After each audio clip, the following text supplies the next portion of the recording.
CATV is proudly presented by Toyota. After the fourth day in Adelaide, I remember you were the person assigned to come and talk to us, and you were 77 before, very similar to what you are now, except of course Australia don't have an English bowler. And then you thought, oh, it's probably over. What do you think now?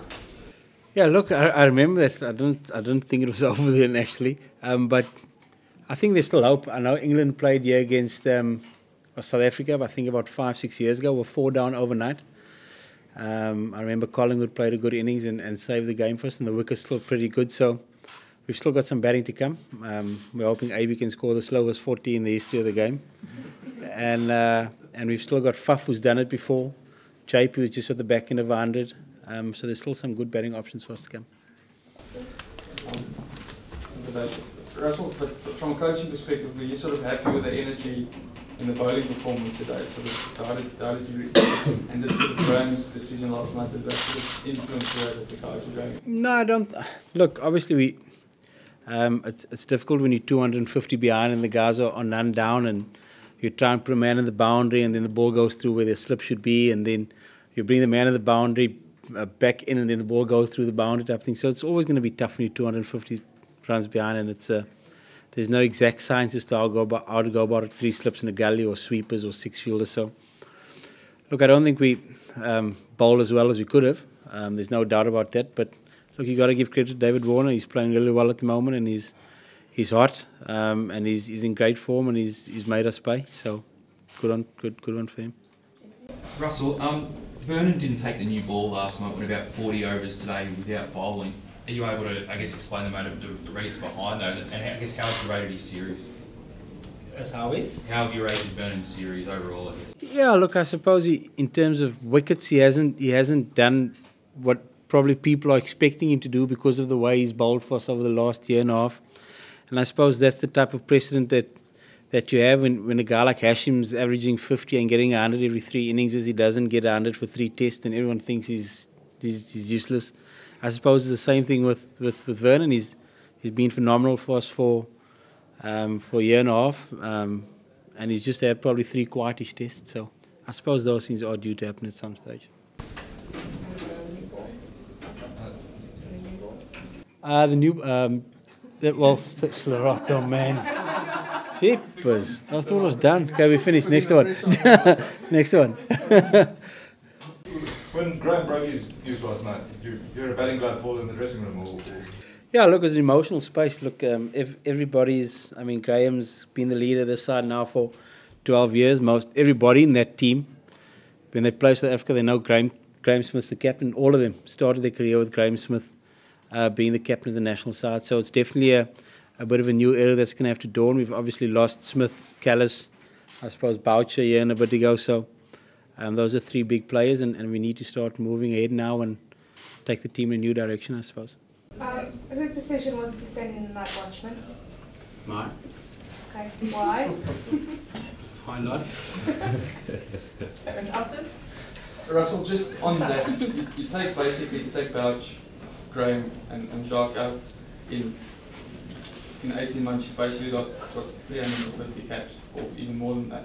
Just sort of how do you go about sort of getting that experience and sort of taking a team forward, because obviously that has to leave a huge gap. No, for sure. But it's I suppose when guys like Sean Pollock stopped playing, people thought, geez, Alan Donald stopped playing. How are we going to replace those guys? And Dale Steyn rocks up, and the Morne Morkel and the Vernon Philander. So I think we're blessed in South Africa that we've always got some depth, and we've always got some good players.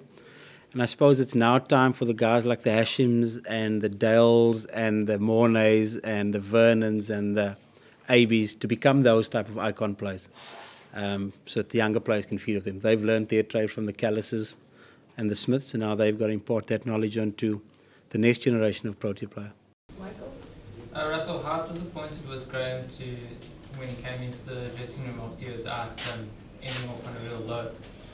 As disappointed as he is every single innings. It's whether it's his first or his last innings. I mean, he's got a lot of pride in performances, and I don't think he was any more or any less disappointed than he would be if he got out 20 tests ago.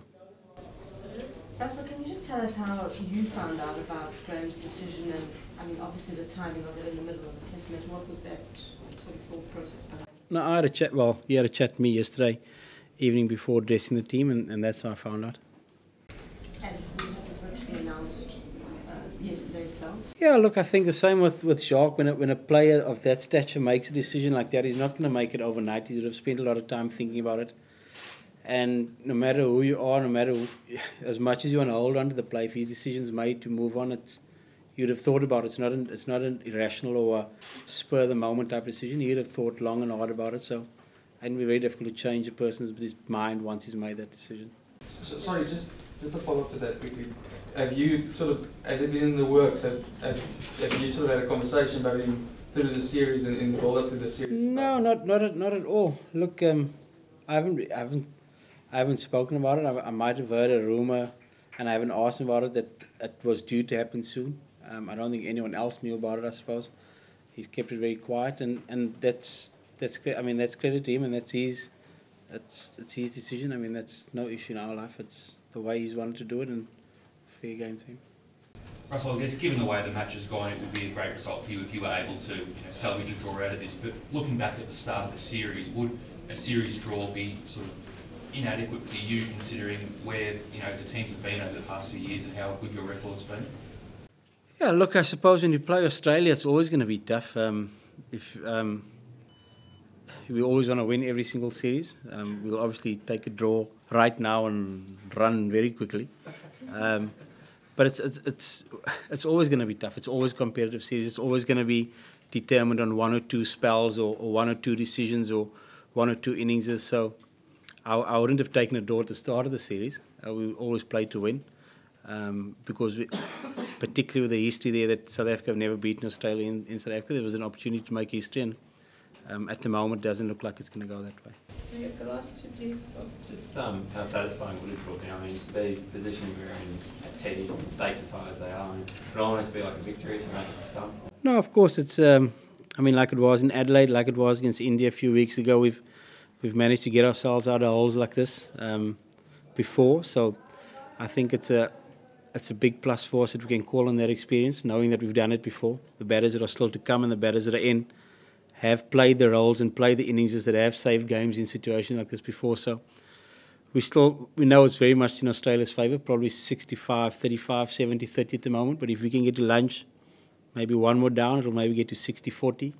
If we can get to tea, maybe 6 down, it's maybe 50, 50. So we've got to take it session by session.